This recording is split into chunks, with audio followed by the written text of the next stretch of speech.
El agua helada entró en mis pulmones antes de que pudiera gritar. Todo fue tan rápido. El empujón, el crujido del bote, la risa de Andrés apagándose mientras me hundía. Fue mi aniversario de bodas número 10 y él había elegido ese momento para matarme. Lo que no sabía es que yo ya lo sabía todo. No fue un accidente, no fue un impulso, fue premeditado, perfecto, frío. 3 semanas antes recibí un mensaje anónimo: él no te ama, solo espera cobrar tu muerte. Pensé que era una broma cruel, hasta que la amante de mi esposo me buscó llorando. Una joven de 25 años, más miedo que maldad en los ojos. Me confesó que Andrés había contratado una póliza millonaria a mi nombre, que había planeado una escapada al lago y que no regresaría conmigo. Él quiere que parezca un accidente, susurró, temblando. Pero yo no puedo cargar con eso. Desde ese momento dejé de ser la Verónica obediente, la esposa silenciosa. Me convertí en estratega. Planeé mi propia muerte para quedarme viva. Con ayuda de un viejo amigo paramédico, Mario, preparamos el engaño. Una lancha me esperaría a 300 metros del muelle. Entrené 3 noches seguidas conteniendo la respiración. Me cubrí el torso con un microchaleco de neopreno que flotaba bajo la ropa. Aprendí a simular pánico. Aprendí a morir sin morirme. El día del viaje de aniversario, Andrés sonreía como si no supiera nada. Me ayudó a subir al bote, me ofreció vino. Me dijo: a veces los nuevos comienzos solo llegan cuando soltamos el pasado. Después caminó detrás de mí y me empujó sin dudar. No gritó, no saltó. Solo se quedó ahí mirando el agua, esperando no volver a verme salir. Yo me hundí, conté hasta 5 y nadé hacia la luz lejana de la linterna en la orilla. Desde el monte, empapada y tiritando, lo vi regresar solo. No hizo una llamada. No corrió a buscar ayuda. Solo se cambió de ropa y cenó en la terraza. Encendió velas, sirvió 2 copas. Publicó una foto nuestra con un texto: siempre te amaré. No pude decidir si reír o vomitar. Esa noche dormí bajo una lona con mi celular sellado en una bolsa impermeable. Al amanecer, Mario me llevó a una casa segura. Durante los días siguientes monitoreamos a Andrés. Visitó la aseguradora 3 veces, ensayó un discurso para la policía e incluso lloró en un programa local donde dijo que el amor de su vida se había ido con el viento. Pero en realidad, la que se había ido era su oportunidad de salirse con la suya. Mientras él lloraba frente a cámaras, yo documentaba todo: correos, llamadas, declaraciones. Natalia, su amante traicionada, accedió a testificar. Tenía audios, conversaciones grabadas, un plan de muerte en alta definición. Lo que Andrés no entendía era que no todas las esposas son víctimas. Algunas somos sobrevivientes con memoria. Ese lago no fue mi tumba, fue mi trinchera. Si algo aprendí en esos días de silencio forzado, es que el amor no es ciego. El amor es valiente. Lo que es ciego es la costumbre. Y yo estuve ciega mucho tiempo. Tras fingir mi muerte, me mantuve oculta en una cabaña sin nombre, con conexión limitada y tiempo de sobra para pensar. Pero no estaba allí para sanar heridas. Estaba para asegurarme de que cada paso siguiente fuera exacto. El juego ya no era emocional, era legal, estratégico y mortal. Lo primero que hice fue buscar la póliza. Tenía que ver el contrato con mis propios ojos. Gracias a Natalia, la amante convertida en aliada, supe en qué aseguradora estaba. Su contacto con Andrés aún no se había roto por completo. Él la seguía manipulando y ella fingía caer solo para obtener acceso. En menos de 48 horas me envió el PDF. Solo 3 palabras en el asunto del correo: ya lo tienes. Abrí el archivo con las manos heladas. El encabezado era frío y profesional: póliza de vida no. 8 de coros de un 5 es 28. Asegurada Verónica Silva. La fecha me hizo tragar saliva activada 6 semanas antes de nuestro viaje al lago. El beneficiario principal, Andrés Calderón Esposo. Pero eso no era lo más impactante. En las páginas finales encontré una cláusula especial marcada con un asterisco pago, inmediato en caso de muerte accidental por caída o ahogamiento. No requiere cuerpo recuperado. Tuve que leerla 3 veces. Me tambaleé en la silla. No necesitaba encontrar mi cadáver. Solo bastaba con que me perdiera en un cuerpo de agua. Y el dinero sería suyo. Casi $3 millones.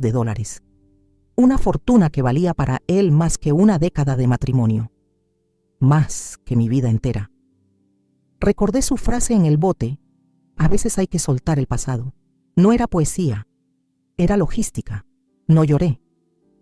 Me levanté. Abrí una carpeta nueva en mi computadora y la llamé Operación Resurrección. Natalia y yo comenzamos a trabajar en silencio. Ella entregó más correos, mensajes donde Andrés consultaba detalles de la póliza, donde preguntaba si era legal cobrar si no se encontraba el cuerpo. Incluso había solicitado una ampliación de cobertura solo una semana antes del viaje, alegando riesgo por actividades al aire libre. Poco a poco su plan se desmoronaba, y aún no lo sabía.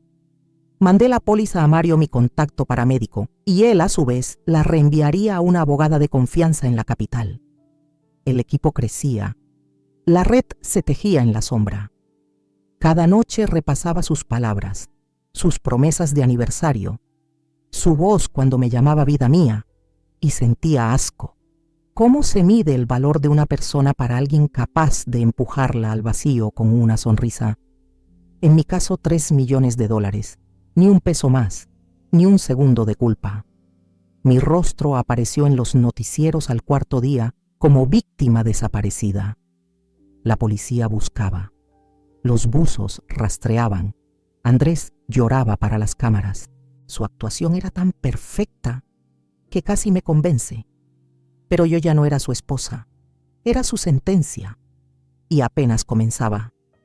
Nunca imaginé que el dolor ajeno sería la voz que confirmara mi instinto, ni que la amante de mi esposo, la que antes llamé la otra, sería la mujer que me daría las pruebas para salvar mi vida y eventualmente condenar la suya.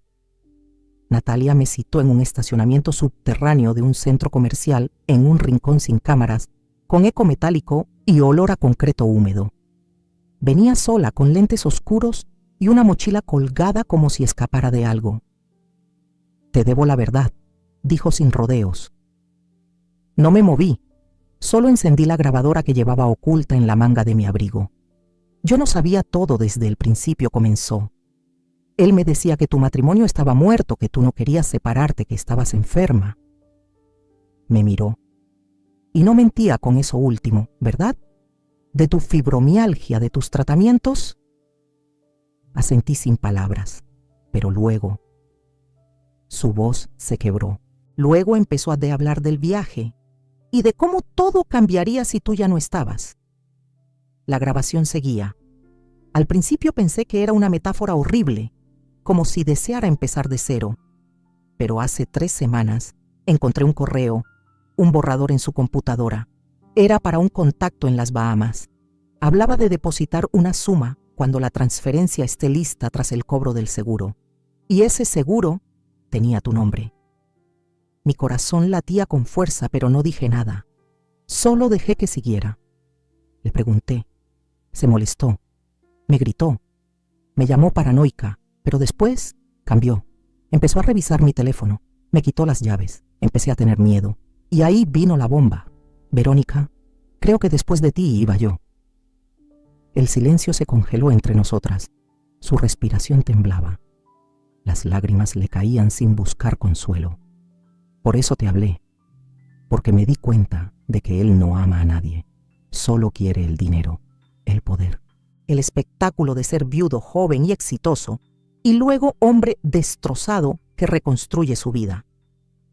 Le ofrecí un pañuelo. Ella lo tomó agradecida. Le dije solo una cosa: ¿estás dispuesta a decir eso ante un juez? No sé si podré, pero al menos ante una cámara sí. Y lo hizo. Esa noche, en la misma cabaña donde me ocultaba Natalia, se sentó frente a una cámara y contó todo. cronológicamente, con nombres, con fechas. Su rostro seguía marcado por la culpa, pero había algo más: determinación. Sé que nadie me va a creer al principio, pero tengo pruebas. Capturas de pantalla, correos, una llamada grabada donde él dice: el agua se encargará de todo. Esa frase, ese infierno encapsulado en 6 palabras, esa confesión lo cambiaba todo.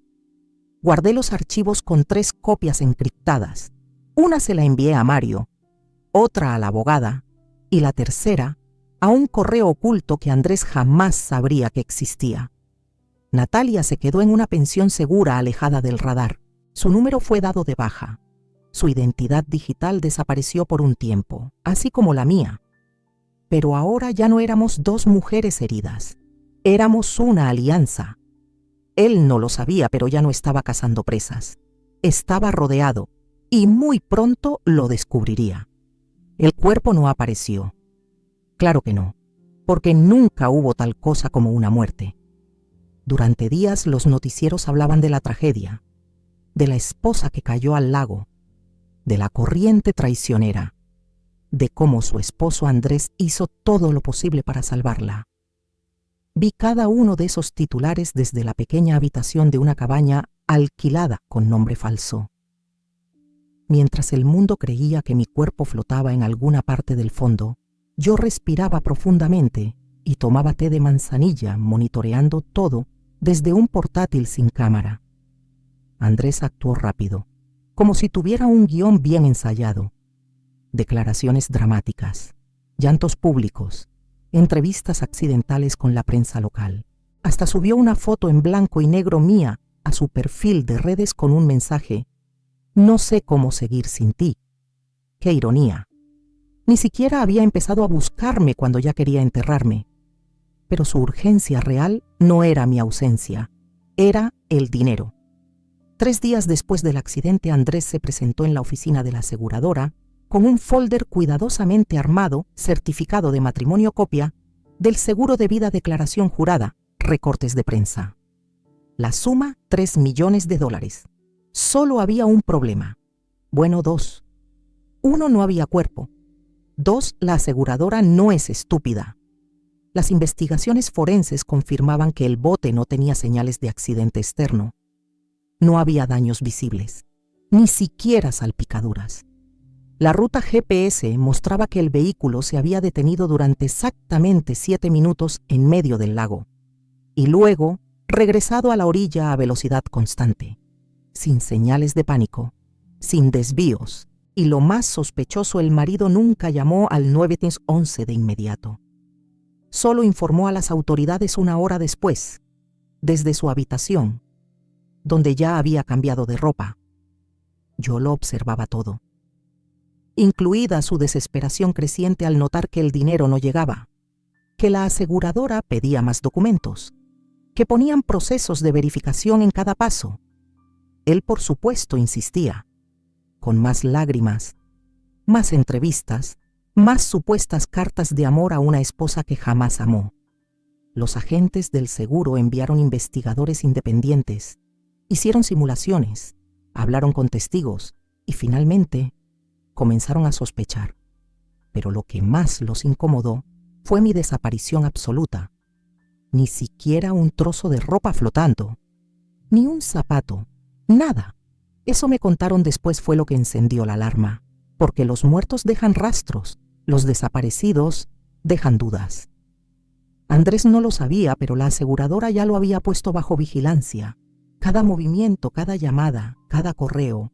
Y en medio de eso cometió el error más grande: transfirió una suma anticipada obtenida por otra póliza menor a una cuenta offshore. Justo ahí firmó su sentencia. Yo esperaba, atenta, invisible. Sabía que el momento estaba cerca. La pregunta no era si lo atraparían, era cuándo. Y si vería su rostro. Cuando entendiera que su plan perfecto era solo un capítulo en la historia que yo estaba escribiendo. El día que Andrés organizó mi funeral, yo estaba desayunando huevos revueltos con pan integral y leyendo los obituarios del periódico. Irónicamente, el mío ocupaba media página. había elegido una foto mía de hace 10 años. Una en la que aún no tenía arrugas en los ojos ni cicatrices en el alma. Sonreía en blanco y negro como si no supiera lo que me esperaba. El acto de despedida, como lo llamó él, fue todo un evento. Alquiló un salón elegante, encargó flores blancas y contrató a una cantante de baladas tristes que ni siquiera pronunciaba bien mi nombre. Pero lo más grotesco fue su discurso.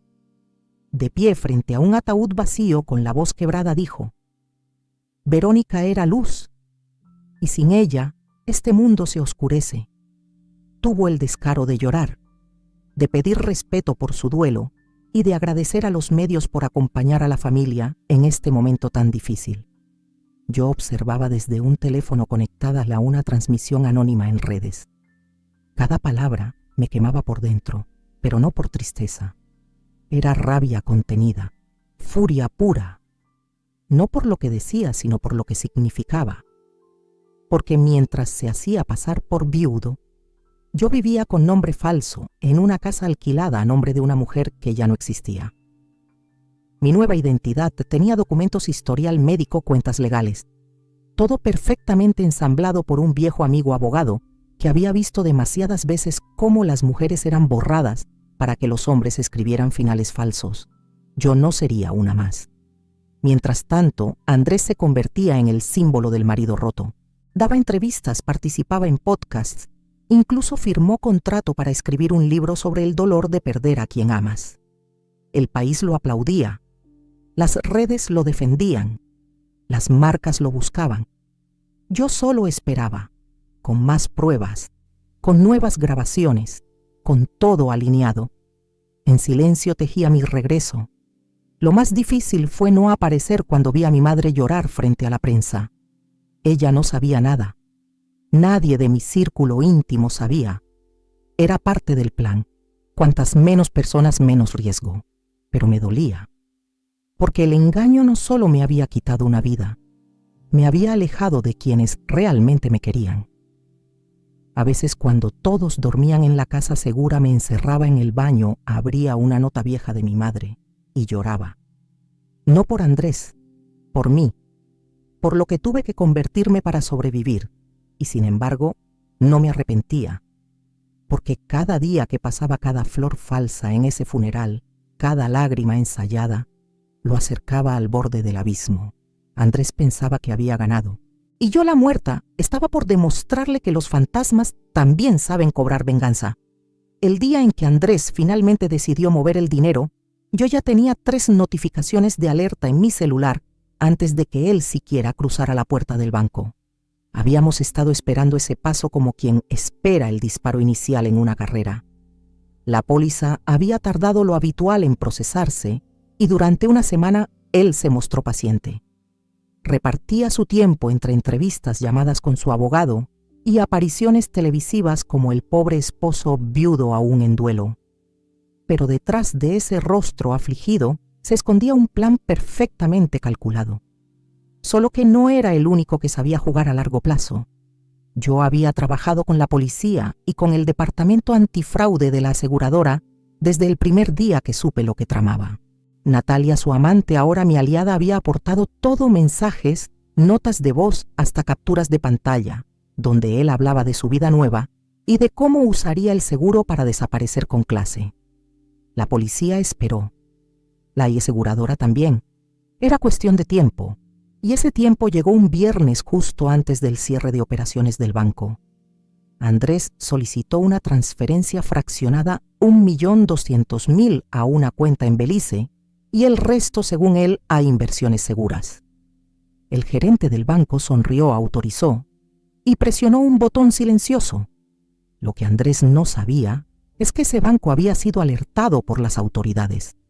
Todo estaba marcado: su IP, su celular, hasta la computadora desde donde hizo el trámite. A las 5:27 p.m. salió por la puerta principal con el aire triunfante de quien cree haber ganado la lotería.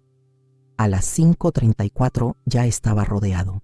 «Señor Andrés Ramírez», dijo una mujer con voz firme, «queda arrestado por intento de homicidio agravado, fraude de seguros y lavado de activos». Yo observaba la transmisión desde un vehículo a 3 cuadras del banco. No pude evitar sonreír. No de alegría. Era alivio, era justicia. Él intentó resistirse, claro. Gritó que era un error, que todo era legal, que su esposa estaba muerta. Y fue ahí cuando la oficial se lo dijo al oído: su esposa está viva.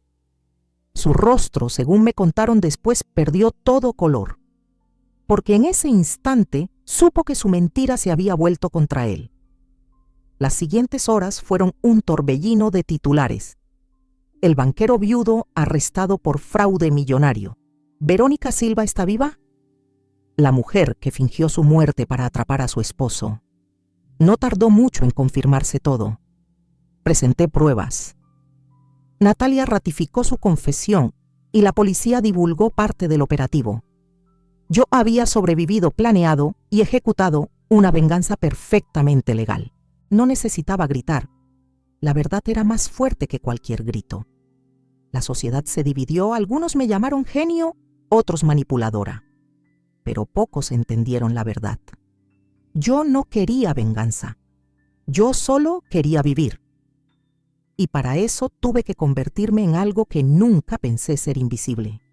Hasta ese día. Porque esa tarde, cuando lo vi esposado, supe que ya no necesitaba esconderme. Él había firmado su propia condena. Y yo, mi libertad. Cuando los agentes encubiertos salieron de los autos y rodearon a Andrés frente al banco, no hubo gritos. Solo sorpresa. La suya. Estaba metido en una llamada, probablemente hablando con su abogado o dando instrucciones para mover más dinero. No vio venir las placas falsas, ni los trajes discretos, ni el movimiento perfectamente coordinado. Yo sí. Estaba en la acera de enfrente con una gorra y gafas oscuras. No necesitaba disfrazarme más. En minutos todo el país sabría que no solo estaba viva, sino que había sido yo quien montó la trampa. Andrés Ramírez, dijo la agente principal mientras le colocaban las esposas. Está arrestado por intento de homicidio agravado, fraude, lavado de activos y obstrucción a la justicia. La multitud empezó a grabar con sus celulares. Y fue entonces cuando di un paso al frente. Crucé la calle, en silencio quité la gorra y las gafas. El aire era liviano, como si el universo me devolviera el aliento que me había quitado en aquel lago. Él me vio. «Verónica». No pudo decir más. Yo solo lo miré. No había rabia ni satisfacción teatral. Había certeza, esa que nace cuando la verdad estalla después de ser enterrada. Los reporteros se abalanzaron. Los micrófonos brotaron como maleza. Todos gritaban, mi nombre, pedían declaraciones, querían saber si era cierto lo que decían los rumores. Y lo era. «Sí, estoy viva», dije con calma mirando a la cámara más cercana. «Y hoy empieza mi nueva vida». Lo demás fue como un relámpago mediático. Noticieros, periódicos, redes sociales. La esposa que fingió su muerte para exponer un crimen. El esposo traidor atrapado por su propia codicia. El seguro de los culpables, $3 millones y una trampa perfecta. Natalia, la amante convertida en aliada, testificó voluntariamente. Aportó las conversaciones, las amenazas, las pruebas que demostraban que Andrés había planeado todo desde meses antes. Incluso se descubrió que él había simulado gestiones médicas para justificar la contratación de la póliza por razones de salud. El juicio fue breve, pero contundente. Andrés enfrentó cargos que podían dejarlo en prisión más de 20 años. Y la aseguradora presentó una demanda por intento de fraude agravado. Mientras tanto, yo rehacía mi vida, no como un espectáculo, sino como un proceso íntimo y firme, con mi nombre limpio, mis derechos restituidos y, lo más importante, mi voz intacta. Muchos me preguntaron si lo volvería a decir. Cada segundo, eso respondía, porque fingir estar muerta fue la única manera de volver a nacer sin cadenas. Ahora, con todo lo expuesto, el país me mira como símbolo de valentía. Pero yo no me siento heroína, me siento viva. Y eso es suficiente. Publicar el libro fue como abrir una compuerta interna, no para vaciarme, sino para dejar entrar la luz. Lo titulé Bajo el agua sobreviví para contarla, porque allí empezó todo.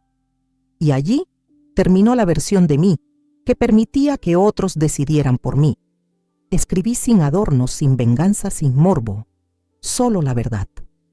Y fue suficiente para que miles de mujeres me escribieran con miedo, con esperanza, con historias que dolían igual. La primera edición se agotó en una semana. La segunda llegó a universidades, clubes de lectura, círculos de ayuda. Se convirtió en algo más que un testimonio, una declaración de existencia. Con las regalías fundé la organización Vivas en Voz Alta, destinada a acompañar legal y emocionalmente a mujeres víctimas de violencia patrimonial y psicológica.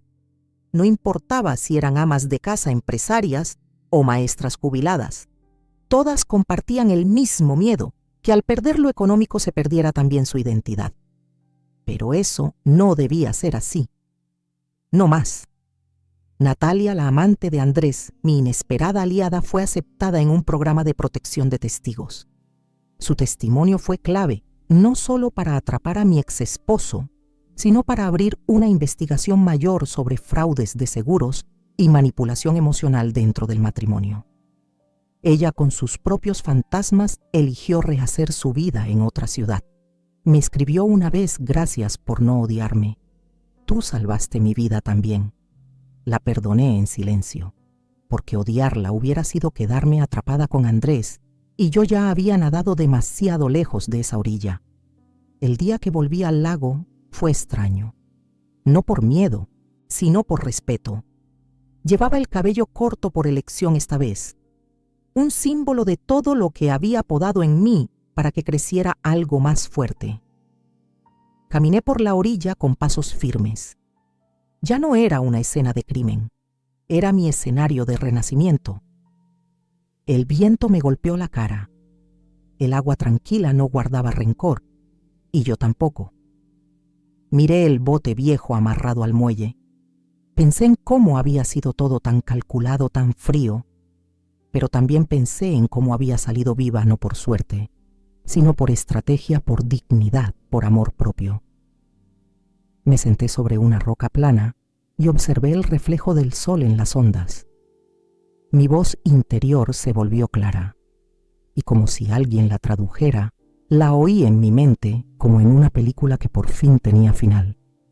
Creyeron que era frágil porque amaba, pero nunca supieron que también sabía nadar y hundir mentiras. Fin. Gracias por acompañarnos en esta historia de resiliencia, inteligencia y justicia. Si esta narración te conmovió o te inspiró, no olvides darle me gusta, suscribirte al canal y compartir este video con alguien que necesite recordar que siempre hay una salida incluso en los momentos más oscuros. Tu apoyo nos permite seguir creando contenido que da voz a historias invisibles. Y recuerda, no subestimes nunca a una mujer que ha aprendido a salvarse a sí misma. Nos vemos en el próximo capítulo.